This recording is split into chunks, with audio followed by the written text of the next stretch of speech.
How long have you been doing the independent consulting thing? I know you were at BCG for a number Mhm. of years.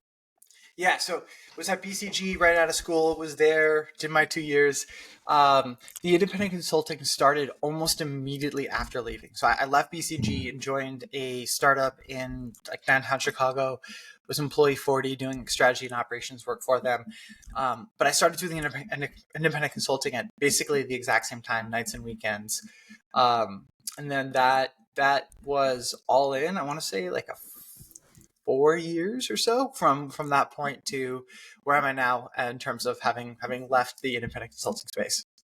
That's awesome. Yeah, and where'd you like? Where was the sort of niche that you had when you were at BCG? Like, what were the some of the things that you ended up focusing on, and then how did that work in terms of the transition to independent? Yeah, so BCG, it was honestly a lot was driven based off where I was located. So I was in the Chicago office, so was doing a lot of Midwestern based clients. So a lot of it was like call it heavy industrial good type Totally. work. Actually, I can duck over. There's the plane and the bulldozer. The common VCG thing is when if you work on a cool product like this, you get like a little like memento of that. So those were the kinds of things I was working on while there. When I left BCG and went independent, I kind of did a variety of different things for called the first 6 to 12 months to try to figure out like what I'd like to do and where exactly my niche was. Where I ended up landing is I did a lot of private equity portfolio company work. Most Mm. frequently, it was like um, mega private equity fund closes on a company as a portco, and for the first like 200 days, they bring me and a bunch of other consultants in to say like, hey, we bought this company because we think there's 7 things that are wrong with it that we can do better, create more value. Sean, you're in charge of one of these 7. Just go make it happen. So it was a lot of like operations, but like driven, time driven operations of like, hey, we got to try to like quickly improve something here to kind of start making this company get back on track. Yeah. And where did you find yourself focusing the most, right? Because I have to assume, like having not done a private equity deal, that what you're buying on paper versus like what you're getting in reality, there's some delta there, right? There is some delta there. A lot of what you do right at the start is like almost like diagnostic, figuring out exactly where you're at. Um, so for example, like I did a project where private equity firm bought a company. The company was creating a new product that had to go through like a very long, detailed qualification period with the government. They thought the product and its qualification journey was at like step 100, and it was really at step like 10.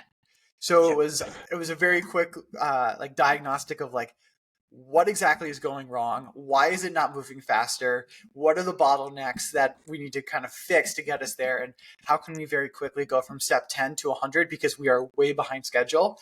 And to your point, like a lot of that is just like figuring out what's wrong with where we're at today and like what is the one thing you can do that will very quickly start fixing it things, and then you run into Yeah. roadblocks again, like what's the one thing I can do to fix things and keep on moving the ball forward. Yeah. Very cool. How do you think about like your highest levers in that process, like your highest points Mm. of leverage, right? Because you're doing a diagnostic, you're trying to identify these bottlenecks, and that's going to look like totally different depending on the scale of the organization, the size, like all the sort of intricacies you know super well, right? So like when you're thinking about like how am I sort of doing this to like move it as Mm. quickly and efficiently as possible, like what are the levers that you're playing with? So that's the tough part is the levers are different in every single situation. So it would be great if you could have like a toolkit of like, hey, these are like the 3 things I always do, and it's going to be one of those 3. But it's all highly dependent. Like I've worked on things that are products for the military. For example, you've Yeah. I've sort of done that. I've worked on like makeup brands. I've worked on cannabis brands. Like they're so different, and every product and customer and operational journey on the back end is so different that you need to diagnose things quickly. The variable that comes out from there though is like because you have to move quickly, you don't always have the time to get to, we'll call it the 100% certainty level, you basically need to get to like the 80% certainty level, make a quick decision in concert with the private equity firm that's hiring you as the consultant, and then just make something happen. But that's always kind of the tough part in the gut check is you don't have perfect information, you have good information, and then you need to kind of go Yeah. from there. Yeah. Do you find yourself moving a lot faster now that you're independent versus like the process orientation you had when you were at BCG? For sure. I think BCG is an awesome company, Yeah. but just by nature of the structure, it's just a little bit different. Like BCG team, there's 6 or 7 people involved. There's stage gates and processes that need to get done. When I'm working direct with a client, I don't need to go through like stage gate processes of different people on the team signing off on things. I just call my client directly and say, "Hey, Nice. I'm seeing XYZ. It means ABC. Therefore, we must do DEF." And it's a lot faster as a result. Yeah, that makes a ton of sense. So like thinking a little bit about like you've had some like fascinating transitions, and I'm really psyched to dive in and talk a little bit about Scholastic Capital, because I Mm-hmm. feel like you all have just such a fascinating niche, I think a Thanks. fascinating thing. So really want to go there. Before we get there, can you talk a little bit Mm-hmm. about like the transition to actually sort of starting it? Because I find this like so fascinating. You were doing that. At BCG, amazing company. You dove in. I know you did a lot of work with Catalan, and you had to like Mm-hmm. figure out that like really tough, like how do I package, how do I position, where's my niche, all of that kind of stuff. Yeah. So I find there's probably a lot there, but I would love to just even sort of back up and talk a little bit about some of those sort of transition points. It's it, the transitioning has been really interesting because to your point, they're pretty big changes. Um, they Each one was kind of born from a different standpoint. So on the leaving BCG to go away from the big company, that one was born out of just like what was the best fit for me in the long run. Like I knew I always wanted to do something entrepreneurial, and at the 2-year mark, I had 3 job offers on the table from different startups. So I picked one because I figured it was time. Funny story is I picked the one out of the 3 to not become a unicorn. So that was terrible on my part. And Been there. it's It's fun. rough. You do the math of like, oh man, that point of equity would have been a lot. That would have been nice to have. So like that was stage number 1. The independent piece was really born out of necessity. So I don't talk about it as much anymore, but the reason why I started consulting independently was I had a girlfriend at the time that I wanted to buy an engagement ring for. I did buy a ring for her. I bought it on 0% financing because I was like, oh, this is smart. I'm going to save a ton of money on the interest or on based off inflation. It's just a smart thing to Mhm. do. But I probably over purchased and then really needed to make money quickly. So that was all necessity. The switch from consulting to real estate, that was, we were talking about it briefly. Like I moved 22 times before I went to college. Like real estate is something I've always been it's always been the thing I'm most interested in. Like I told my wife I was starting Scholastic. She was like, what took you so long to figure out this what you were going to do? Um, but what was fun about it is I've been buying properties for the Scholastic thesis for years now, and like testing the thesis on the back end, and moving away from consulting into Scholastic has been, hey, I have enough data points at this point to be like, hey, I feel pretty confident in this thesis. I've seen where it works, where it doesn't work, and kind of like tighten the screws on the margins where it's like, okay, I'm ready to do this. So it's more similar to the leaving BCG than the consulting one because there was a plan behind it rather than a necessity behind it. Super cool. And what is the thesis? Yeah. So the thesis is we buy single family homes in really high end, absolutely elite high school districts, and then rent them to tenants on 3+ year leases. The way it really shakes out in practice is a supply demand imbalance. Like there's a lot of demand for people to be in these school districts because they're fantastic, but because they're really high end school districts, high median purchase prices, no very high owner occupancy, high property taxes, there are no rentals available. So you've got this huge supply demand mismatch of a lot of demand, but no rental supply. Yeah, it's a massive problem. And I think it's in the last few years, it's become increasingly sort of big problem in so many areas. I think there's a massive housing crisis like all over the country, but especially in the areas that you're targeting, I think are probably seeing that to a much greater degree. How do you, simple question, right? But like not an easy Mm-hmm. answer, I'm sure. How do you like get these properties, right? Like what's the focus and how are you looking at sort of value and assessing that? And like, what's the criteria for those decisions? Yeah, so there's a lot of different criteria. So I can give you the short answer. I can give you the like medium length answer. Let's go Which one? medium. Let's go I'm medium. Okay. fascinated. Yeah, I'm All right. fascinated by all the. It's layered, right? Like it's a super complicated thing. It sounds easy, like it's an easy premise, but like the purchases and like those houses get snapped up. Like I'm just thinking of my neighborhood. They go fast, like 12 hours. Like the They thing will be do. on the market. Yeah, They very much do. So I'll give you the exact numbers because I've got it right here. So we'll make it we'll make this legit. So what we do is we have 21 zip codes that we're targeting that we like. The whole process getting down to 20 zip codes took about a year. There's a whole host that we can talk about there, but let's specifically talk about the home piece to your question.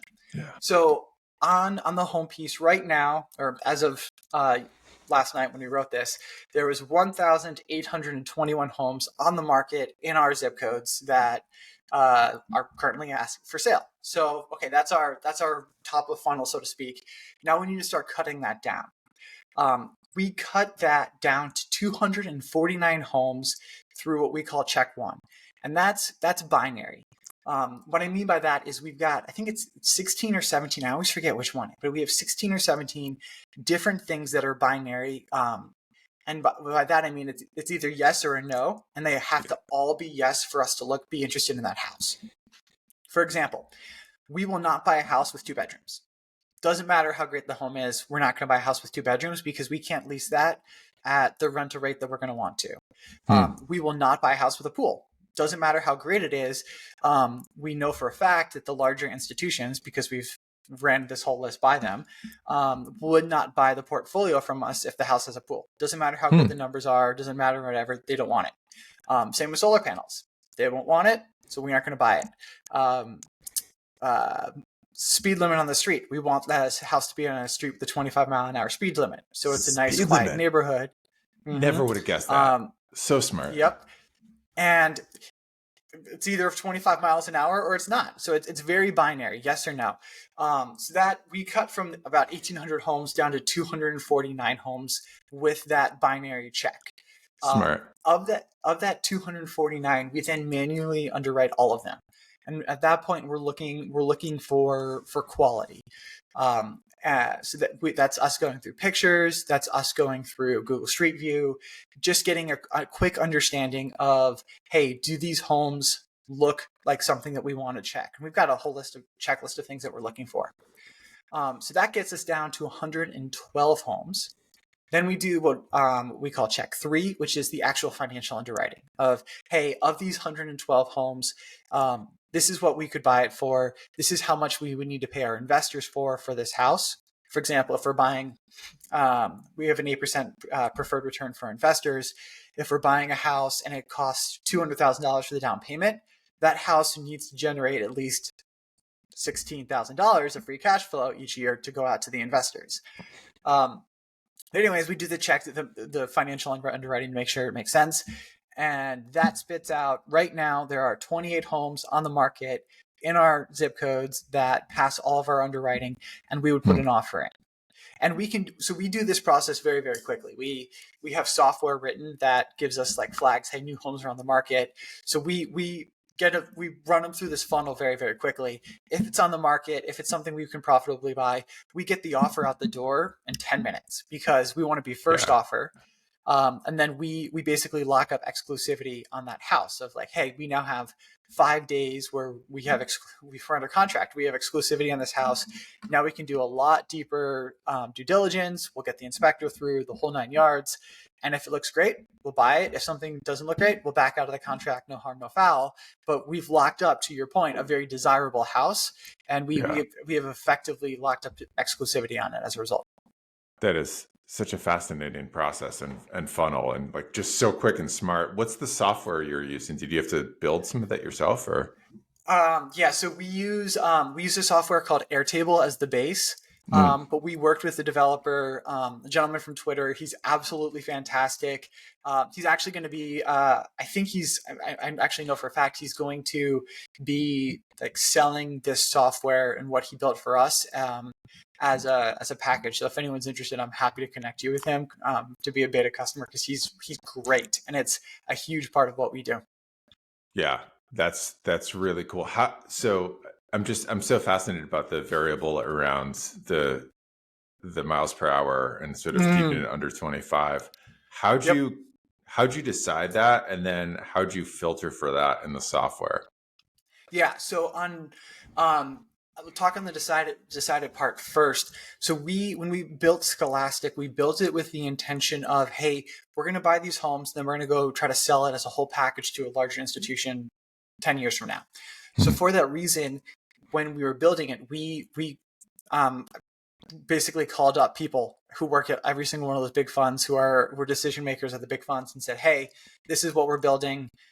It's in your best interest if we build exactly what you would want to buy. Give us the whole 9 yards. So they were giving us all sorts of things like the pools and the solar panels. And one thing that we consistently were hearing from them was like, hey, no double yellow lines is how they called it. Of like, we don't want to buy on the streets with double yellow lines. That is great, but that's not quantitative. We can't quickly check if there's double yellow lines or not. So what we did instead was using Airtable, and we actually did this on Google Sheets too as well, is you can connect with the Google Maps API. You put in the address, and the Google Maps API knows the speed limit at that address, because nice. it's the street, and then it shoots it back to us, and we can go like thumbs up, thumbs down. Wow. Yeah. And then my guess is you have a number of different sort of APIs set within your sort of own custom sort of software, so that you're able to sort of get that data in real time. What's the review process look like? Are you looking at deals daily, sort of based on sort of like the funnel and what's coming in, and then trying to sort of make decisions and move quick from there?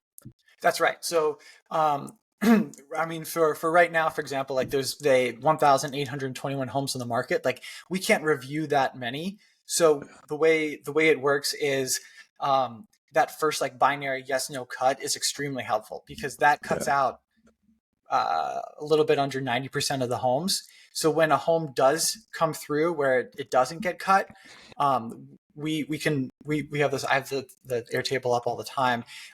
It pops up with like, hey, this home is a fit and it's ready for review, and then I can drop everything, review it real quickly, and see if it's something that makes sense for us to then pass on to the financial underwriting. And then if that passes there, then we can move to the offer stage. Of course, this is all now. We only buy homes between May and like end of July. So right now this is all market awareness that we're doing right now, because we won't actually buy any of these homes that we see right now. Yeah, that makes a lot of sense. What's the maybe like how'd you land on these 21 zip codes, and your focus area there? Yeah, that was combination of a couple different things. So going back to the conversation with the larger funds, when we spoke with them, we said, hey, this is what we're doing. Where are you going to be most excited about this package of homes? And the unanimous answer we got back was Upper Midwest. So we said, great. Okay, we're going to focus in on the Upper Midwest. So for us, that's Minnesota, Wisconsin, Illinois, Indiana, and Michigan, basically kind of hugging the Great Lakes. And then we, from there, we're able to just start cutting things a little bit more detailed. So for us, there's two different cuts there. To go back to that supply-demand component, on the demand side, we pulled a whole host of data regarding school districts. There's the like obvious ones like grade schools. There's the less obvious ones, like we've got a data set that shows the percent of high school graduates that go to an Ivy League or Ivy League equivalent school, which Yeah. was highly predictive. And then we also did a qualitative search as well. What I mean by that is there are some schools that are ranked pretty highly, but people don't perceive them to be ranked high. Hmm. And in that case, we found those markets actually had a much lower rental price because they weren't perceived as desirable. So in our case, like we need the school to be elite, but we also need it to be perceived elite as well, which is they don't always match, but you have to have it to match for this particular strategy. So we spent a bunch of time doing the qualitative work. We had an awesome intern from Princeton, actually, super sharp guy who was very, very helpful there. So that's on the demand side. On the supply side, we're looking for areas that there's not a lot of rental supply.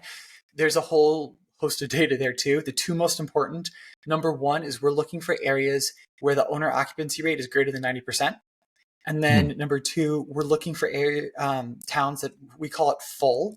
What we mean by that is there are no more buildable single family lots left in town. So you're not going to have a build for rent community come in with 500 homes on that spot. So we basically did that across all of those 5 states that were hugging the Great Lakes, and then cut that down to a list of 37 zip codes. Of that 37, 21 have had homes pass through our funnel where we think it makes sense to buy, and those are the 21 zip codes that we're focusing in on. Yeah, that makes a lot of sense. Is the original clustering of the upper Midwest just have to do with essentially sort of like your long-term sort of valuation and strategy of what you see, like where you see sort of greatest potential for long-term growth and that type of thing? Yeah, so it's there's two drivers. One is the fund component to it. Like we will be able to sell it for a lower cap rate Yeah. to the funds up in the upper Midwest. The other component is the just price rent ratio is a lot higher. Like for example, Palo Alto fits what we're looking for. Greenwich, Connecticut fits what we're looking for. We can't, the price rent ratio there is just off, and we can't buy and rent at a price that makes sense there, but we can do it here. Yeah, that makes all the sense in the world. So many, like I feel like I could sort of dive down in all these sort of different rabbit holes with this because it's so fascinating. But really curious about how you've thought about both personally your Twitter and your sort of social media positioning, because you've seemed to Hmm. switch that up, but do be very, very thoughtful and intentional about the brand that you're putting out and how you're doing that. So I'd love if you could talk about how you're sort of thinking about that personally, and then also for Scholastic, because for you, those two are like very, very different, and you've got great writing, great content, also Thank some you. great stuff in a few different niches. But my sense is you have to think about that very, very differently when you're doing it independently versus when you're doing it for Scholastic. The Twitter piece is interesting because it's this thing that I never really expected to happen. So I joined Twitter like 2019 because a friend at the startup that I was at was like, "Oh, Twitter's great. You should join Twitter." And I was like, "Okay." Um, so that's where I joined it. And then when I was working remotely during COVID, um, and it was also my first time not being in a company and was just by myself. Twitter was like the chatting with the coworkers around the water cooler type thing, because I had a lot of clients that I was meeting with on a day-to-day basis, but you can't really shoot the shit with clients the way that you Yeah. would with coworkers. So that's what Twitter was for me. And I never really expected anything to come from it. And then I had one tweet about a year and a half ago that just skyrocketed, and it went from like 2,000 followers to 10,000 plus overnight. I was like, wow, like Wow. that's kind of It's insane. fast. And after that, there was like a good probably 3-month period where it's like, oh, okay, this is cool. I want to grow as many followers as I can. I'm be very intentional about it, and goals and tweets and whole 9 yards. But that actually made Twitter kind of lose its fun for me because it Yeah. was a little more processitized than I wanted it to be. It was very organic to start. So I uh the long way of answering your question is like I don't really have a defined strategy for Twitter, and I don't really think about it from a from a like goal perspective, really, I just kind of tweet thoughts organically as they come to mind, and I try to kind of just be the share what I'm thinking about on a transparent, ongoing basis. And if that leads to followers, great. If it doesn't, then I'm glad I wrote it down somewhere so I don't I can remember the thoughts as I had them. What has been interesting though is we've had a ton of investors come from Twitter, and Yeah. that has surprised us. But I don't know what leads those investors to be interested in us in the first place. So I can't replicate this tweet led to a bunch of investors or something like that. So I'm just gonna keep kind of doing what I have been doing, and if that leads to more investors, great. If it doesn't, then it's what I would have organically done anyways. So no harm, no foul either. Yeah, no, I was just so curious on that perspective for you because I feel like it's a little bit. I'm in a similar situation that I do. I Mm, do a little bit of investing. I do a little bit of like consulting. Like it's all this different stuff. But when mm-hmm, you're sort of like in this sort of like slash, right? Like you're in this sort of like in between spaces all of the time.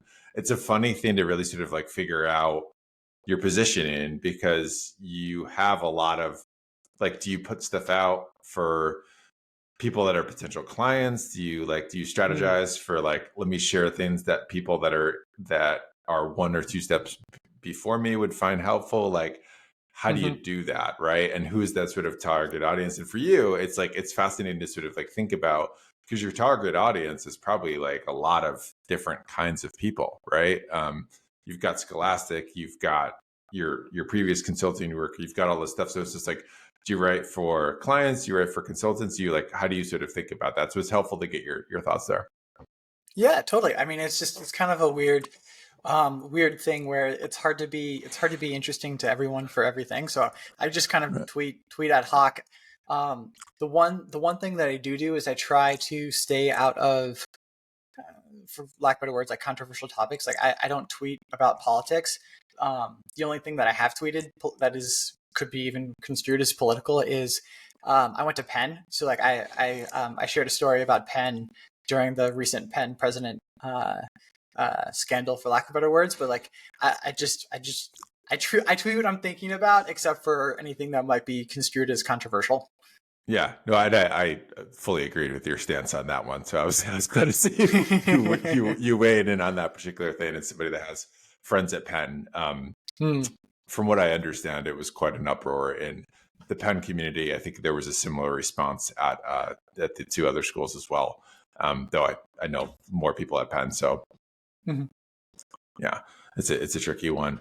Um, what do you think about like how are you thinking about lead generation for your business right now? Particularly on the sort of on the investor side, and when you're thinking about sort of scaling this and where you want to take it next year, it looks. I mean, you've got amazing sort of market position. I think you've got this really sort of unique niche that you found. You're focused in, I think, in an area that is arguably underrepresented in terms of the national landscape. So you've been super thoughtful about all these sort of pieces. What's the next few steps look like?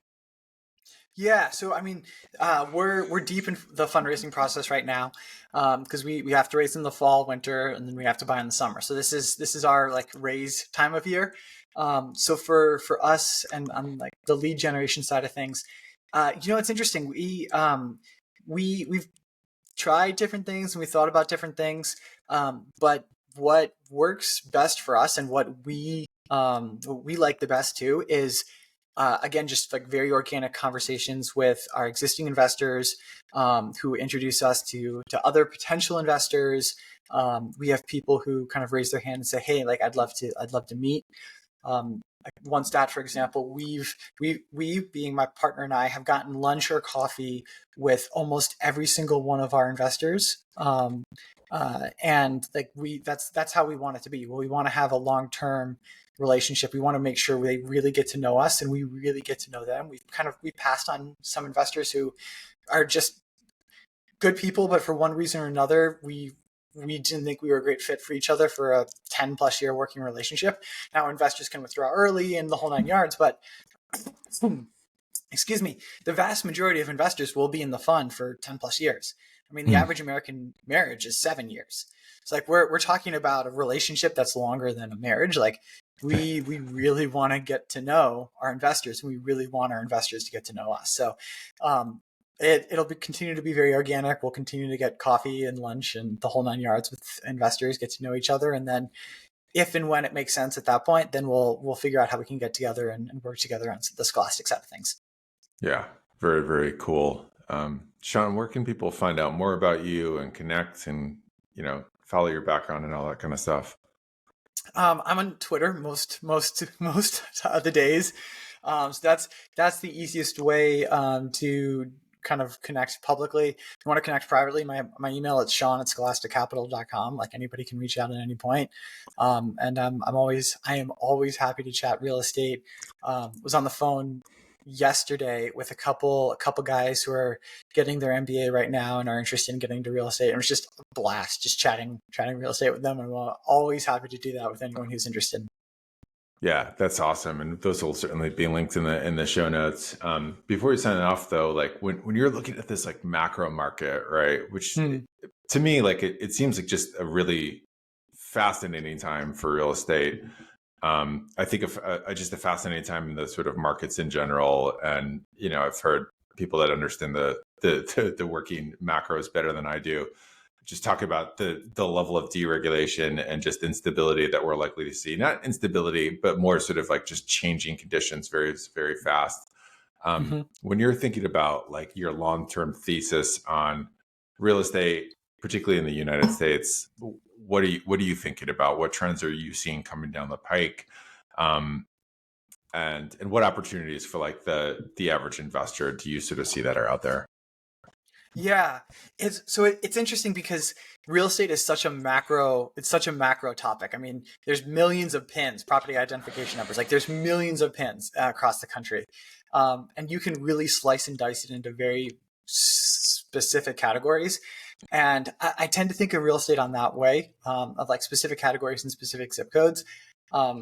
So if I'm thinking from like a trend perspective for investors, and we've actually heard this from some of the big family offices and institutional guys that we're talking about coming to join us, like they're excited about this super specific micro theses like ours, for example.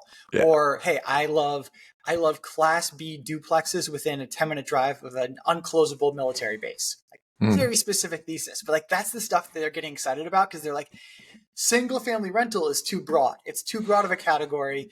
It's too competitive of a category. There's too much information. And it's hard to do well when you think about it from a macro level. You need to get really, really micro. So that's a really consistent trend that we're hearing from the bigger guys that we're talking with. The other one, which actually I'll give you two other ones. The second one, which I don't think people are talking about enough, I've been kind of trying to beat this drum on Twitter. I'm going to keep doing it. I firmly believe the biggest story in the real estate space over the next decade is going to be insurance. I think most people kind of on Twitter misunderstand me when I say that. Like that's not a climate driven message. It's a number of carriers who are leaving markets because they cannot profitably write insurance in those areas. Florida is a great example of that. California is a great example of it. It's not a climate driven thesis. It's the carriers who are willing to take on risk in those areas driven there. And if we talk about Florida, for example, you need insurance to get a mortgage. Right. We've got about 40% of homeowners today don't have a mortgage on their house. So they are out of the picture. But if you're talking about a first-time home buyer who needs insurance, who needs a mortgage and needs insurance, if they cannot get insurance, they cannot get a mortgage. And if this double-digit CAGR that we're seeing in insurance premiums continues to go up, and it's a trend, not a blip, like that's going to be a big, big story, and it's going to impact a lot. The last piece that I'll mention is that's fascinating. Can we dissect that a little bit, because that is fascinating. Fascinating. Totally. What are the potential downstream consequences that you see of that? So I mean, from downstream consequence perspective, like if carriers leave, and if you have this double-digit premium CAGR, partially because there's less carriers in the market, you run into a couple really interesting situations. Number one is on a more institutional level. If you're a single family fund that owns 30,000 plus homes, your American Homes for Rent, your Tricon, whatever, like you're going to set up a captive insurance. Like that's the only game in town that you can do. If you're a mom and pop homeowner and you don't have the ability to set up a captive for yourself, you either self-insure, which means you're taking on an exceptional amount of risk in Hurricane Alley, or Wildfire Alley if we're talking about California, or you move. Like those are really your only two options in that case. And if you're moving, you aren't going to be able to sell that property for anything close to what your equity is worth today, because you don't have a home buyer isn't going to be able to get insurance on the property either. So it kind of creates this really interesting and really, for lack of better words, shitty situation where, again, if this is a trend, not a blip with double-digit CAGRs on the insurance premiums, it's a tough trade-off that homeowners are going to have to make, especially in Florida when you're talking about retirees with fixed incomes. Like if their premiums continue to go up, like they're going to be forced into a situation where they have to decide, keep the insurance as is, self-insure, or leave. And none of those three options are great, especially for a retiree who's been in an area for a while, especially if they've been on a fixed income. Wow. I have not heard anyone talking about that. That's fascinating. People aren't talking about it yet. I know for a fact, because we're talking about it with them, the single family funds that own 20,000 plus homes very much are talking about it. And because they've got 20,000 plus homes with the insurance carriers, they are a huge client of the insurance carriers. They're getting the word straight from the horse's mouth on that side of things. So who knows what happens and how this actually shakes out. And this could just be a blip. There could be some sort of thing. Like I've heard a lot of people say on Twitter when I raised this point, like there's no way the government would ever would allow that to happen. And I can see why an individual makes that comment, but then you're talking about public, you're making insurance public. And so like, I don't know if I trust the DMV of home insurance to basically to adequately do this and not absorb huge losses that wouldn't be made up with property taxes that makes these areas more difficult. I don't know.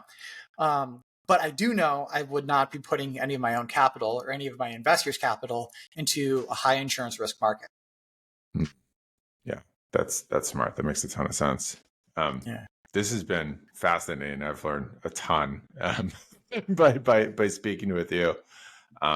Really appreciate your time and really appreciate your insights. And check out Sean's got some amazing newsletters. Scholastic Capital is doing really incredible work. But thanks. Check out Sean on Twitter. He's awesome. I appreciate it. Really kind of you to say, Mike. Awesome. Thank you. Awesome.